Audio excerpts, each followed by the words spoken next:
We're back. This is Connecticut Issues and Answers Capital Journal Week in Review Report Watch Edition. A good Sunday morning to you all. With me today is one of the new faces of the Republican Party, Chion Wolf. You are running for governor. Tell us why. Well, I was born and raised here. I love this state. It just, it seems right here. Trees are just the right height. I like seeing the lakes. I love the lakes. Something very special here, the big river, but also all the little inland lakes that dot the parts of Connecticut. And the sound, I love Long Island Sound. I love nutmeg. I don't know.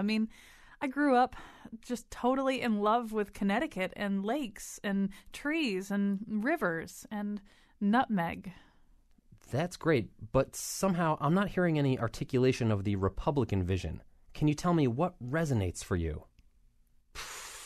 Ann Coulter. She is totally smoking hot. How about in terms of taxes and job creation? The people from the State Central Committee gave me some briefing books to read, but there was a Portlandia marathon on last night, and also some other things came up. What other things? I was going to learn about state politics, but then I got high. I was going to study Republican stuff, but then I got high. Whatever happened to Afro Man? That's something you guys should tackle here on Connecticut Issues and Answers Capital Journal Week in Review Report Watch Edition. Capture a new Sunday morning demographic, people who wake and bake. You seem like a bad fit for the Republican Party. You think I can't do that Sarah Palin stuff? I've killed a deer, pretty much totaled my car in the process. That's all for this week. Next week, can Pez increase your brain power? The Connecticut-based candy maker says, actually, maybe we'll just put a rerun on. Meanwhile, on today's show, Connecticut Republicans talk about the future of their party. And now he hasn't trusted a Republican since Margaret Chase Smith dumped him. Colin McEnroe. Well, she didn't handle it well. In fact, I found out about it on Meet the Press, just watching. It was not handled right. All right, we're going to talk about the Republican Party today, and it's an interesting year for them. Maybe it's always an interesting year for them, but it's an election year, and there's some possibility of some political real estate changing hands. And we're going to talk a little bit about the numerical uphill climb that they often face, but also like any party, the issues that they have with identity, and maybe the issues of the Republican Party's identity have been more chronicled than other parties in recent years. And here in Connecticut, obviously, there's also a whole different set of special challenges. As we go along here, I just want to say, before I even introduce the guests, that we'd love to have some feedback from you out there. So as we go along, the phone number is 860-275-7266 if you're a Connecticut Republican and you have something to say, or maybe you're an unaffiliated voter. Jerry Labriola would like very much to meet you if you're an unaffiliated voter. 860-275-7266. Call in with your comments. You may tweet us. You may tweet right at us at WNPR Colin. Greg Hill, who you just heard on that intro, is our tweet master. We're also very excited that our former producer, Patrick Scahill, who is 30 years old as of today, is working phone. So when you call in today, because we did not have an intern, Patrick has graciously decided to, or agreed to come back and work phones. We are thrilled. All right, let's meet the people in the studio. Jerry Labriola is the Connecticut Republican State Party Chairman. Isaiah Diaz is an attorney and associate at Dressler Strickland in Hartford and chair of the Latino and Puerto Rican Affairs Commission. He's been on Where We Live before. State Representative Pam Sawyer is a Republican representative in the 55th District, which covers the towns of Andover, Bolton, Hebron, and Marlborough.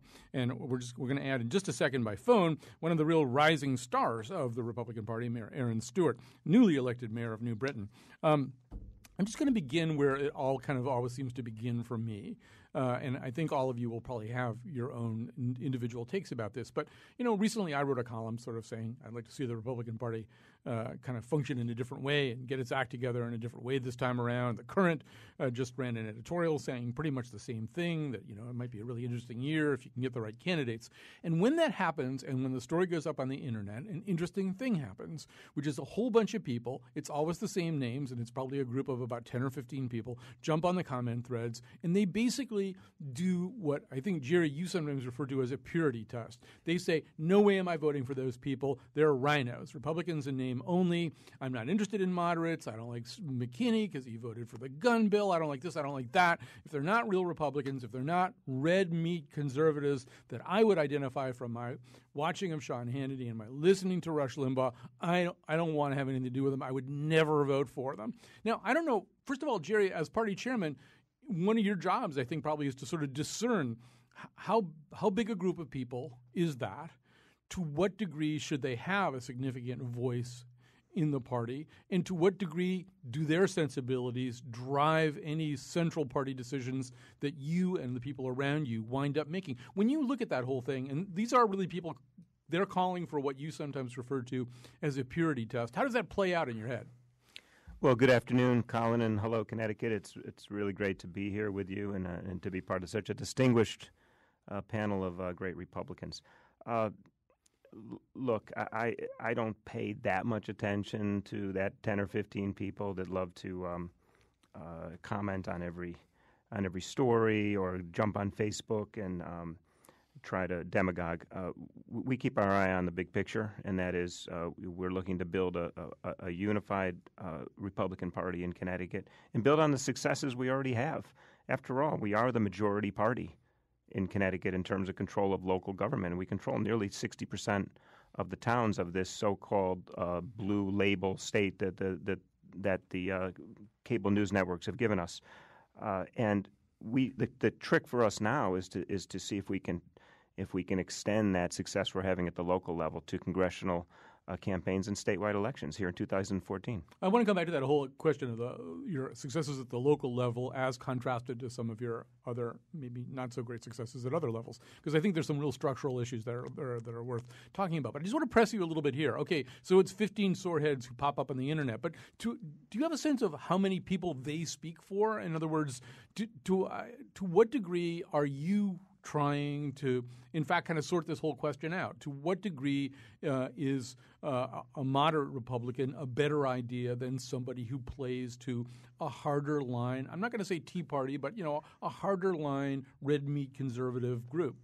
Well, there is no question that there has been an outpouring of enthusiastic new folks at the grassroots level that have wanted to get involved in the last few cycles. This phrase "Republican in name only," I always have to chuckle at that. Because I'm called a rhino all the time. Every Republican state chairman, anyone in the establishment is a rhino. But I've been involved on the Republican town committee level and with elections for 33 years. So sometimes it's these enthusiastic newcomers, in my view, are the rhinos, and we are the real Republicans. We've been here all along. And we pretty much will guide the ship going forward. And I'm extremely optimistic about our prospects over these next 10 months. A little bit of talking smack there, Jerry. I like it.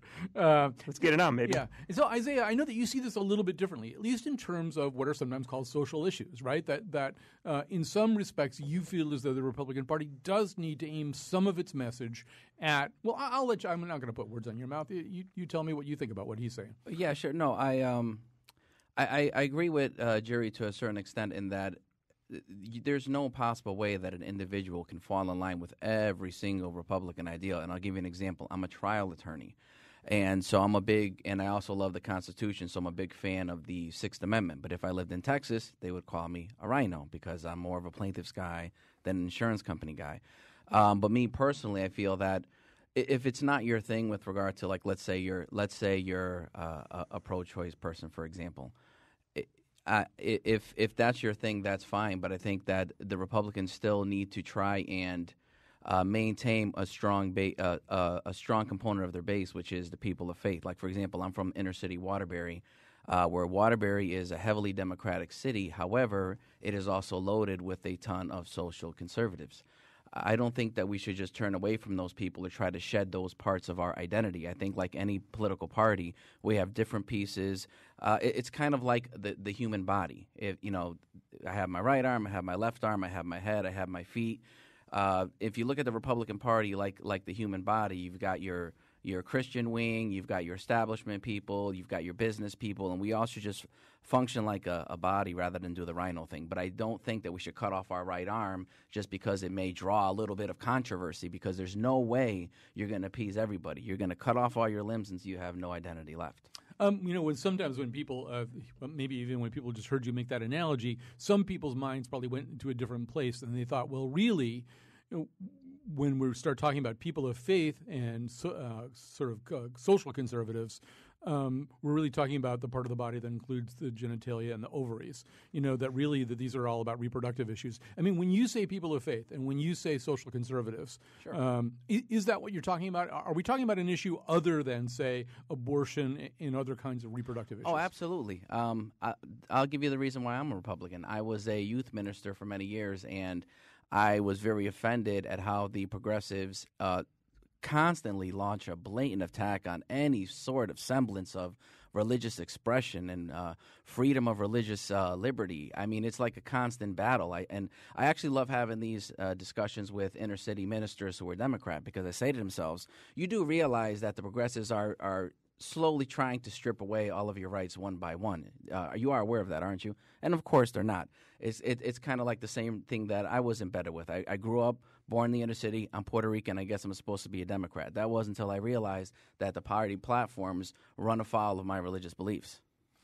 Pam Sawyer, you're listening to all this. You've been a state representative for a really long. How long have you been a state representative for? Are you calling me old? No, I was not. I wasn't going there because I know you were inducted very, very young. So how long have you been up there now? 21 years. And so I'm guessing that, first of all, for a lot of your constituents where you are their state representative and townsperson first and a member of a Republican Party kind of second, really. I mean, they may not even think that much about you as Republican.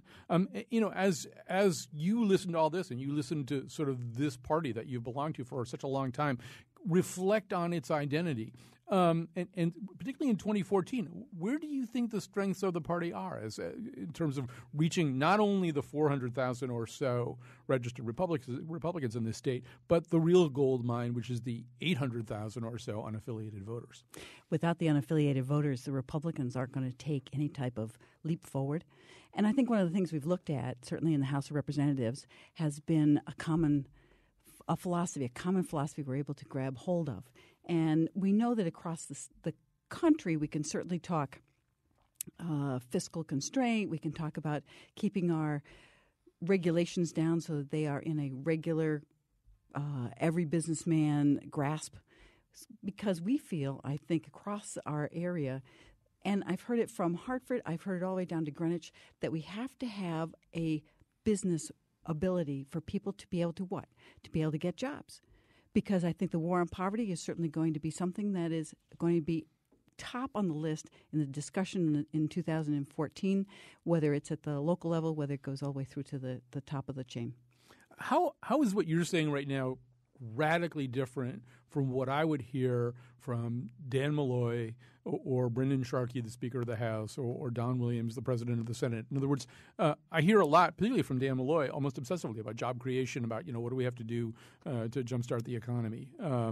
Obviously, he's been through a pretty bad time for the Connecticut economy. But I mean, how is what you just said Republican as opposed to bipartisan?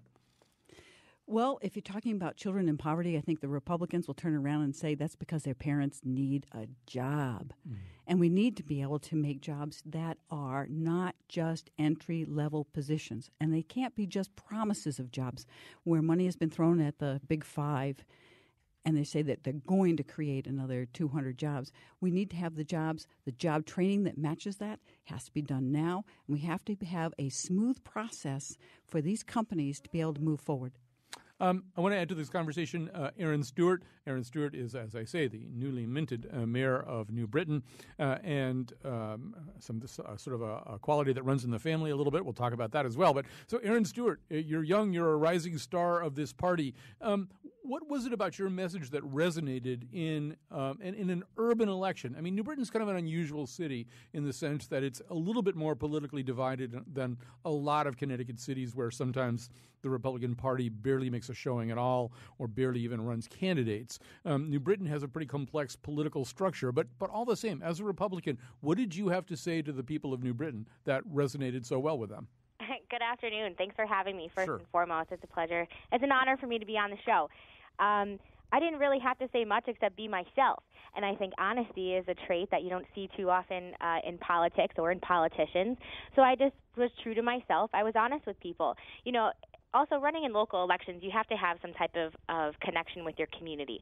I spent, for a good part of my life since I was probably, in high school, volunteering in numerous organizations. I coached New Britain High School softball. I know the people. I've been in the community, of course, having a family member who was a former mayor. I'm sure may have helped a little bit. But, in terms of the quality of conversation that you have with people just want to know that their voice is heard. So during the campaign, running for mayor is a little different than, state politics or federal politics. But they just want to know that they have a seat at the table and that there's a person in office who's going to listen to them and be responsive to their needs. As we go along here, by the way, once again, our number 860-275-7266. Everybody's welcome to call in, 860-275-7266. You may tweet us at WNPR Colin. Greg Hill is our tweet master. He'd be happy to hear from you and to tweet back at you as well. So, Erin, as a young female Republican, obviously you sort of also watched over the last year or two, there's been quite a lot of conversation within the party and scrutiny from without about how the party talks to women and kind of famously these kinds of seminars even for how Republicans can articulate and talk to women and reach women effectively. Doonesbury obviously has had a lot of fun with those. But, maybe the people that you went to college with, people who are your peers, your friends, I don't know how many of them are Republicans. Are there people your own age that you knew in college or someplace else who say, really? How can you be a Republican? That's not our party. That's not the party for women our age. They don't believe in our issues. They don't care about us. First of all, do you get that? And then if you get it, what's your answer? Sure, of course I get it. But the people that are my age aren't affiliated with a party to begin with. They're registered independent because they don't believe in party politics. And I think that's more of a common thing amongst the younger generation is that they don't associate themselves with either side because they don't believe in it. They feel that they just don't have a government that they can trust. So why would they partake in the process? It was really hard, I'll be honest, to get younger people out to vote. But let me tell you something, being a younger candidate, they showed up. But what did you say to, say, friends of yours, even when you said, yeah, I'm running as a Republican? I mean, what did you say when they objected to it as a label, as a concept? On principle, you ought not to be a Republican. You're a young woman. If you hear that, what's your answer? I don't think I've ever had anyone say to me, you shouldn't be a Republican because you're a woman. I'll be honest with you. Mm-hmm. Because I think that and everybody knows, me, and I put it out there, my stance on social issues. I just don't, don't tell me what I need to do with my body, and if you're happy, I'm happy for you. Mm-hmm. And I'll stand true to that. Pam Sawyer, you're also a woman, of a slightly different generation. But, I mean, as you saw this thing, once again, unfold over the last year, and seminars about how to talk, how can Republicans talk to women? How can they not alienate women? I think that's sort of part of the thrust right now. What was your reaction to that? We've had a lot of discussion around that, certainly in the caucus level. We have found that those outreach across the state, there's a little variety, certainly from those women who are impoverished to those women who have had education and have some affluence. And the discussion has been, where is the commonality? What are the needs in the state of Connecticut for women? And I think as soon as the Republicans start talking about those needs, will be the strength and that will move the party towards a stronger woman base. Jerry, is this a conversation that exists at the national level but not at the Connecticut level? In other words, if we could all agree that to some degree or other, nationally the Republican Party has a, quote, woman problem, unquote, would we then also agree that it's true in Connecticut, or is it just less the case here? Well, if you just look at the registrations, I mean, we're a little I think we're about 53-47 men as registered Republicans, and I think by my last look at the statistics, I think the Democrat Party is 57% women. Mm-hmm.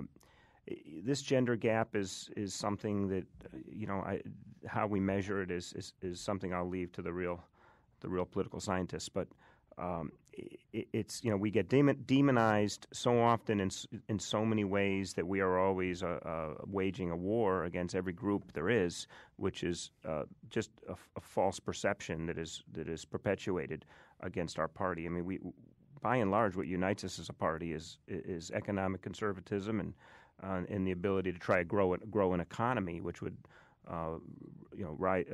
raise all ships here in Connecticut.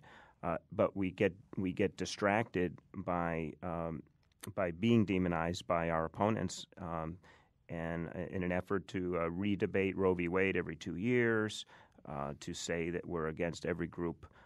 So it's a challenge we face, and we try to set the record and correct the record whenever we can. But Isaiah, it sounds like, if I was reading you right, in some ways you do want to have some of these conversations which perhaps some of the other panelists on this show would regard as somewhat risky conversations in the state of Connecticut, conversations about, say, reproductive choices.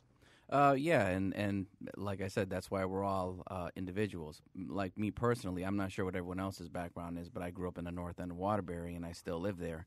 And I can tell you that the majority of people there, especially in the Latino community, are not really, what's the word I'm looking for, thrilled about the whole fiscal policy stuff because they don't get to see the benefits of that. However, there's a strong group of evangelicals and Catholics who hold on to those beliefs. And I think that if you really want to have a presence in the inner city community, then you need to give them something to be passionate about, something that they're willing to face persecution for. Because let's face it, every single Republican, like Jerry mentioned, were demonized. If you're a Christian, you're a hate monger, or if you're pro-life, you're a male chauvinist pig, or we're always labeled with these horrible names. But I think if you really want to have a presence in the inner city, then you cannot abandon completely the platform with regard to the socialists. If you're not feeling them, fine, then don't trumpet them, but don't take them away from the party either, because then you're taking away the guns from guys like me. It seems to me that we're right back to where we began, which indicates that I'm not doing a good job of guiding this conversation, except that I think we are right back to where we began in the sense that there's a tension between two things. One of them is the idea that Republicans are a Big Ten, right? The argument that really kind of almost anybody plausibly, with some notable exceptions, could be a Republican. There aren't litmus tests. There aren't purity tests. This is a party that's accommodating of a lot of different people. And yet, from Isaiah, I think what I'm hearing, Pam, is the argument, no, give me something to die on the cross for. Give me something that is so important that I would sacrifice my time, because I think what you're saying, Isaiah, is for people to really engage passionately with this party, they have to see it to some degree or other as a crusade for things that they believe are really important and right or deeply wrong. I don't know if I would use the term crusade or hanging myself on a cross, but I think that those are issues that are near and dear, especially my area of expertise is the Latino community. I live in Fairfield County. I don't live in some of the areas that some of my colleagues here do. But I can tell you from my perspective, historically, that's going to be the best area that the party can use to reach minorities. I wouldn't be here if that wasn't the case. Yeah. So, Pam, are those two visions reconcilable? I mean, the vision that he has and maybe the bigger tent vision, too? Oh, absolutely. And all you need to do is say something like getting tough on crime. I remember certainly when there was a wonderful split in the House of Representatives and the Senate in the mid-1990s. Somebody here is also old enough to remember that. Yeah. And the Senate was Republican, the House was Democratic. And the things that we were able to get done was huge. And we were able to do the welfare reform. We were able to do a big crime package. We were able to do a lot of the prescription reform under insurances that were able to help a lot of people. But one of the things we weren't doing at that time was putting in these unbelievable, overburdensome regulations that make it almost impossible to build a new shopping center, where now you need 47 different permits to be able to get the ability to put in 4 stores in a row. So where we're looking at, I believe, in Isaiah's conversation here is finding the place for people to have a job that is part of a career path and not just a job that's holding them back. We're going to take a quick break here. I do want to say our number, if you want to join the conversation, and some people already have. Our number is 860-275-7266. You may tweet us, as many people are, at WNPR Colin. We'll be back after this. Shame on you, don't punish us all, just to please a few. Our Constitution, nation, and God are under attack, and that's why we can't vote for a Democrat. Oh, no. Oh, no, no, no, no, no. All right, we're back. This show is going very fast. I have so many things that I want to say to Republicans and ask them about. It's moving along. We do want to hear from you, though. 860-275-7266. I'll remind you who's here. The mayor of New Britain, Aaron Stewart, a rising star in the Republican Party, is with us by phone. In studio, Jerry Labriola, who's Connecticut State Chairman for the Republican Party. Isaiah Diaz is an attorney, an associate at Dressler Strickland in Hartford, and former chair, as it turns out, of the Latino and Puerto Rican Affairs Commission. State Representative Pam Sawyer from the 55th District, covering Andover, Bolton, Hebron, Marlborough, is also here with us in studio. We're talking about the state, the present and the future of the Republican Party. We'd love to hear from you, 860-275-7266. Before we go to the phones, I want to just talk about, maybe even kind of an interesting thing happened during that very brief break that leads to something I want to talk about. So, Jerry, one of the things that one hears, and if you are an old codger like me, and I started covering the Republican Party in Connecticut in 1979 in the state legislature, and in the state legislature then, there were guys and women that I thought were just titanic presences in the Republican Party. I mean, this is sort of the era of Rusty Post and Larry DeNardis, and Chris Shays was a young legislator. Jerry Stevens was a kind of crusading leader within the party. There were just lots of really exciting people. And I'm not suggesting that there aren't exciting people now, but one thing that one hears nationally at every level is it's harder and harder to attract people to become candidates. The kind of high-quality person that you want as a candidate is harder and harder to get. During the break, you gently put a little muscle on Isaiah to see whether he'd be interested in running at some point. So is that a struggle for you, just finding the right people to go up, particularly in some of these fairly tough races where it's going to be an uphill climb? Well, it's a challenge, but something I very much enjoy. I mean, the top job of a state chairman of a party is to be the fundraiser in chief. So that's most of my time. But the second area where you spend time is recruiting and cultivating great candidates. And I think there's a little bit of an excitement in the air about this upcoming cycle. So I am in a very time-consuming vetting process going on right now. There's a lot of quality candidates, an impressive field of candidates coming forward for high office, including the races for governor and the entire underticket. So I actually will be going back to state party headquarters after this radio show, and I have 2 candidate appointments. And so we go through the process, and I do not find it to be difficult in finding very high-quality candidates coming along.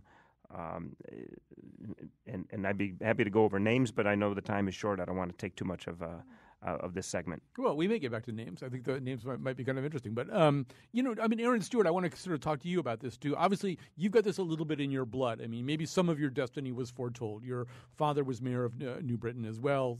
You brought up in a fine Republican household.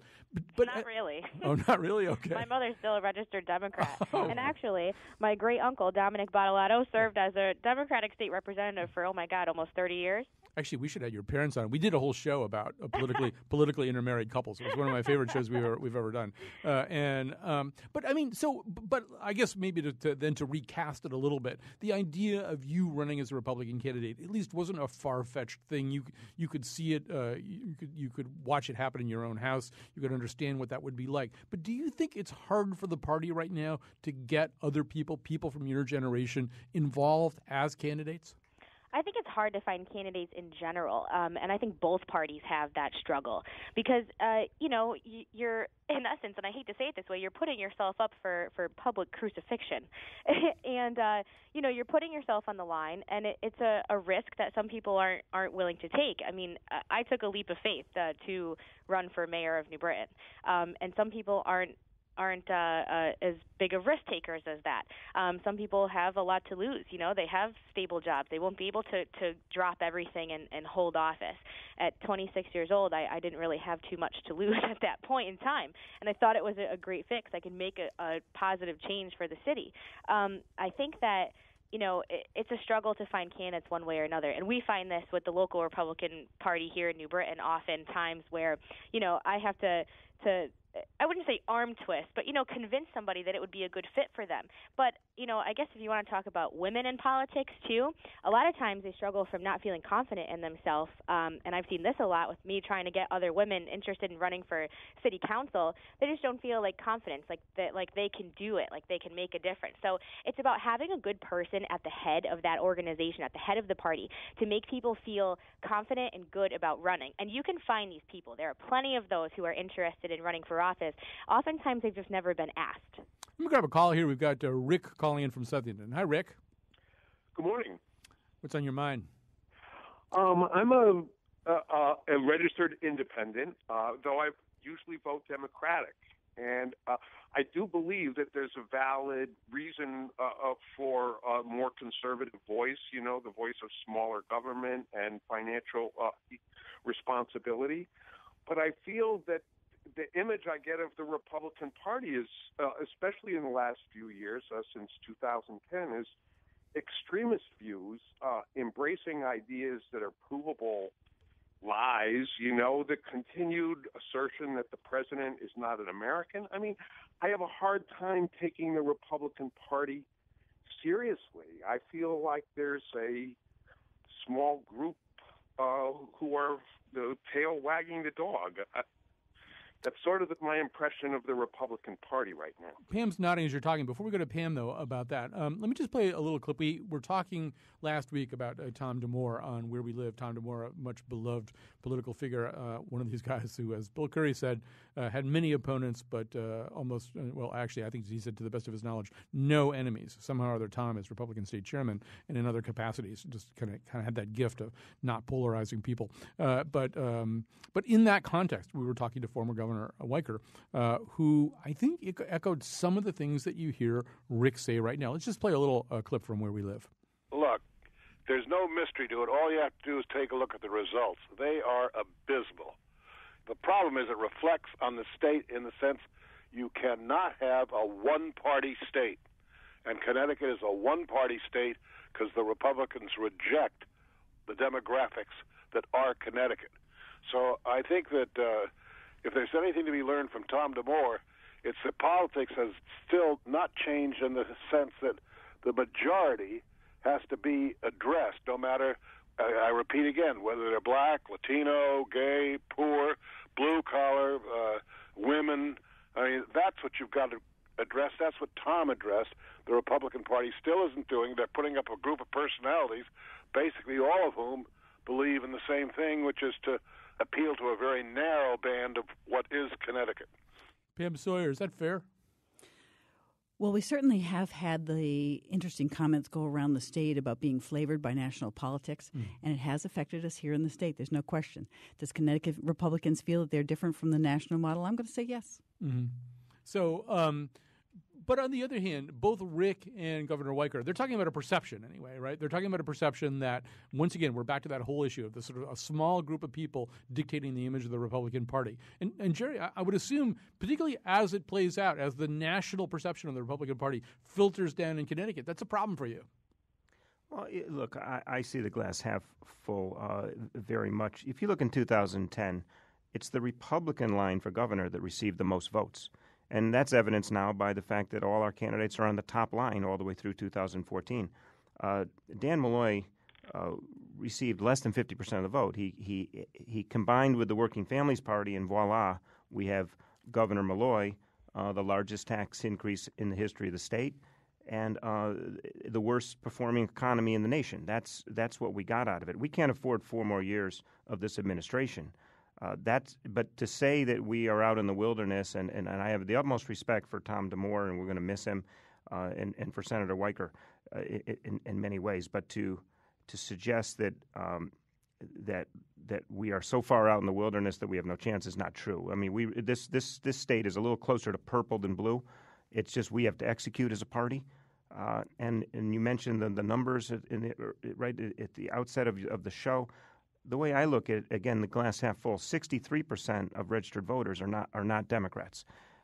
So we have the opportunity. We have to nominate candidates that will resonate, and we have to execute as a party. And I think we're going to do that over the next 10 months because we can't afford 4 more years of Dan Malloy. Just a reminder, and that numerically, that is something of an effortful glass half full recasting. The Republicans, the ratio is roughly 8 unaffiliated voters to 7 Democratic voters to 4 Republican voters. It's actually even like a tiny bit less favorable than that. But it's basically 8 to 7 to 4. So sort of bear that in mind as we're talking. But, Jerry, it seems like to a certain degree you've had some real successes at the municipal level in this last election. You have some of these exciting new candidates like Aaron. You've got Eleanor Carbone winning in Torrington. You won some new mayor's offices, and sometimes you won them with people who maybe do break a little bit of the stereotype of the white male Republican. So that's great. On the other hand, I think there's a real difference between running at the municipal level and at the state level, where, in fact, isn't it structurally difficult if you don't have the governor's office, so you don't have the power of patronage and all the other things that governors can use to build their own parties up and build their power base up, and you don't have the legislature. You really don't have things that you don't have deliverables in some ways. Some of the deliverables that people look for in return for financial support, for political support, as well as you've done at the municipal level in terms of running these congressional races and statewide races, whether it's the governor's race or the underticket. You guys are kind of hitting off the back tees structurally. Listen, no one ever said it's going to be easy to be state chairman of the Connecticut Republican Party. I'm the first chairman since 1994 that did not have a Republican governor. But we're overcoming that. It's the folks are starting to come to the very clear realization that the Democrats cannot fix this economy. It's not just the 3 years of Dan Malloy. It's the 2 generations of an ironclad grip on Connecticut's legislature by the Democrat ruling class. And folks are finally starting to see that's not going to work. The only party that really is devoted and committed to fixing Connecticut's last-place economy are Republicans. And I really think that will be the overarching referendum-style issue that will carry the day. And we're thrilled with candidates like, I tell you, I can't tell you how happy I was when Erin Stewart called me and said she was thinking about running for mayor. So we have these rising stars. We almost ran the table on medium-sized towns and cities on November 5th. We won a special election. Pam's colleague, Sam Balsito, won a seat in June by 18 points, a seat that had been Democrat for 40 years. These are the canaries in the coal mine that tell me good things are coming over the next 10 months. And to your unaffiliated voters out there, it takes 10 minutes to go switch over to our party so you can participate. You go to the registrar of voters office in your town, and you can participate in our nominating process, which will be unfolding over the next few months. Pam Sawyer, one of the things that we're all watching, obviously, is the shaping up of the gubernatorial field. A lot of people wanting to run, some of them coming out of the state legislature. And legislatively, anyway, the person with the highest profile is John McKinney. And in certain situations, for example, if we lived in England or something, John McKinney's whole sort of parliamentary party would just be with him automatically, right? There'd be sort of no question about that. So, but I would imagine that there's a certain amount of nose counting and head scratching and stuff like that going on over the General Assembly. Will John McKinney come into this race with broad-based support from his legislative brothers and sisters on the Republican side? I think it's going to be a mix. And I think because you will find that we have really 4 and 5 candidates that are now working their way into the process, and not everybody has put in the final paperwork to say they are running. I think people are holding back just a little bit, sort of watching how the field is being molded, who's really working the hardest. I think that's going to be a big bellwether for the convention. Who is the person who has been working around the state, talking to people, but not only the Republicans. I think they will have to be talking to the unaffiliated before the convention, because that's the kind of feedback that the Republicans will be getting on the local level. Aaron, as now, of course, you're a gigantic power broker in New Britain, and so these candidates will be coming to you. I assume you haven't really declared support for anybody in particular, either in the governor's race or the congressional nomination. What are you looking for, though? And Pam just talked about some qualities. What would get the backing of the Aaron Stewart machine in New Britain for a gubernatorial candidate or, say, a 5th District congressional candidate? Sure. I think the ability to talk to inner city people and be able to come in here and, I think it's a stigma that the and it's a known fact that Republicans do worse campaigning in urban settings for one reason or another. But you can't come in and ride off the cities. You've got to know that we have to maintain a certain percentage in New Britons and Meridans and Danburys to be able to even have a shot. You've got to have a candidate who's willing to come into New Britain and campaign with me and go walk, in areas of town that they may not see themselves in, because you've got to learn what these people's concerns are. You've got to learn about what we're dealing with and how unemployment is affecting my city. You've got to be able and willing. You've got to be willing to do that first and foremost, and the person who can do that is going to win my support. But do you also have to answer a question maybe a different way than Pam Sawyer would answer it out in Hebron? In other words, if you're walking door to door in New Britain and talking to those people that you just described, and I want to hear what Isaiah has to say about some of these same groups of urban voters, but Aaron, with you right now, when they're talking about unemployment, when they're talking about issues of child care, child poverty, inferior education, whatever those issues are that come to the fore, it's not just a matter of knocking on their doors and smiling at them and talking to them. You've got to have an answer, right? Oh, absolutely. Otherwise, they're going to kick you to the curb faster than you can say boo. I know that one. So how is that answer? In other words, how is that answer a Republican answer and also an answer that's palatable to the people you're describing right now? I don't really know whether it's not a Republican answer. It's about the realities that our cities do face in the state of Connecticut. I mean, we've got an achievement gap in our education system that is, it's sad. I've got students that aren't performing even nearly as close as our neighboring towns of Berlin because of the lack of resources that we have to provide for them. So I think that the candidate who comes to New Britain and is able to fully understand that and, not just say, oh, you're just not using your resources wisely, that person is going to have a better shot at being successful here. But, I mean, you've also got to, there's a certain... You've got to be able to prove yourself a little bit more when you're a registered Republican running in an urban district. Yeah, and I want to try that out on Isaiah too. So, in other words, I'm a Republican candidate. I'm Tom Foley. I'm John McKinney, or I'm David Walker. I want to run for lieutenant governor. God knows why. Or I want to run for Congress in the 1st or the 5th. So, take me to Waterbury. Take me to Hartford. Walk me around in the neighborhoods. Introduce me to your people, quote unquote, to urban voters. And what do I need to say in order to reach those voters? You've talked a little bit about social issues and what resonates for you, but in terms of the things that are going to come up, and I think Aaron, kicked a lot of those tripwires just there, what are the things that I need to say? And I'm glad that she brought up the achievement gap because with the work I do with the commission, we study a lot of data, and Connecticut, for 4th and 8th graders, Latinos nationwide, we're dead 50th, the worst performing state in the country, which is pathetic. And I think what we just need to do is tell people the truth. And the fact is that democratic principles do not work. The teachers' unions, not that I want to isolate any specific issue, but I think we just need to go out there with an honest message and tell people the truth that the policies that this administration is using are not going to work, and we have to give them ideas. But you have to be real with people, though, and you have to be willing to go into those neighborhoods that are sketchy. Pardon my labeling there, but it's just the truth. You cannot be afraid to walk into the inner city. People love it when you walk in their neighborhoods and you go and visit their stores or their restaurants in the inner city because they feel like you're making an honest effort to try to connect with them. But if you're not willing to do that, you're not going to be successful. We're going to take a quick break here. Before we do, I want to quickly mention, I want to get this on your calendars right now. A week from tomorrow, January 22nd, Wednesday, we'll be at Watkinson School at 7 p.m. for a program on the healing power of music. We're going to look at this from the point of view of some personal stories by two very prominent Connecticut musicians who've overcome significant medical problems, they believe, partly through the healing power of music. We'll also talk to a neuroscientist from Trinity, somebody who's involved in the burgeoning field of music therapy also. It's going to be an amazing program, and it'll be half a panel discussion and half an amazing concert by the Kate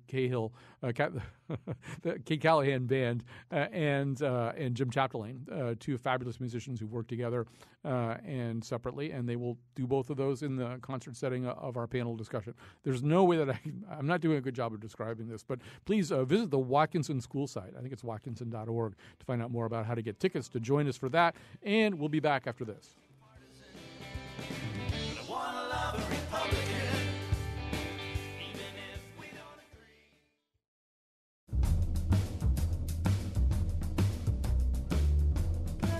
I would like to withdraw one of my earlier remarks. Ann Coulter is not smoking hot. Martha Dean, that is a longer conversation. Have you seen that jawline? It could cut glass. Today's show was produced by Betsy Kaplan and me. Greg Hill tweets for us at WNPR Colin and appeared in the intro. The part of Bill Curry was played by Nancy Johnson. For articles, links, videos, and photos of the Faith Middleton Show staff as part of a Barry Goldwater lookalike flash mob, visit our website, WNPR.org. Tomorrow's show is all about compost. And now, back to Colin. All right, we're talking about Connecticut Republicans. Our time is short. I'm going to go right to the phones. I think this is Kevin in Griswold, whom I've got. Hi, Kevin. Are you still there? How are you? Hello to the chair and Aaron. It's Kevin, 2-vote school check out in Griswold. Yeah, this is really an interesting race, right? It initially came down to a 1-vote margin, and then you had a recount, and then it was a 2-vote margin, something like that. Do I have that right? Yeah, with the recanvass, we went up a whopping vote, so we ended up winning 854 to 852. And Griswold, obviously a bellwether for state politics. I mean, this could be a really seismic shift right here. Well, not compared to some, but in our own way, yes, it is. So I just want to say that, it's interesting, the party. I went to a dinner and talked to both on your panel today. And Aaron is a rock star, for the record. I think if we have any, we have young, enthusiastic people like yourself stepping up. I'm very optimistic of the future for our party and, across the state. And it's really not, what we resonate. I think I'm 44, so I'm a little bit older than Aaron, but what we resonate to the voters, I think it's just that change in attitude, that energy, and that, it's not the crusty, and I'm not trying to label because I've been a Republican since 18, but what we envision as the old Republican with the cigar sitting in the corner, that's not what it is. We're out there, we're working, we roll our sleeves up and get the job done. And I think that's what is resonating with people today. And that's why I think I'm optimistic about November. I think we have a real shot this year. Jerry, first of all, thank you so much, Kevin. Jerry Labriola, one thing that does typically happen, and it sounds like you're blowing a slightly different horn right now, although I think I've heard every single Republican state chairman blow that horn too. And it's sort of like, we're going to run every race, we're going to run every race hard.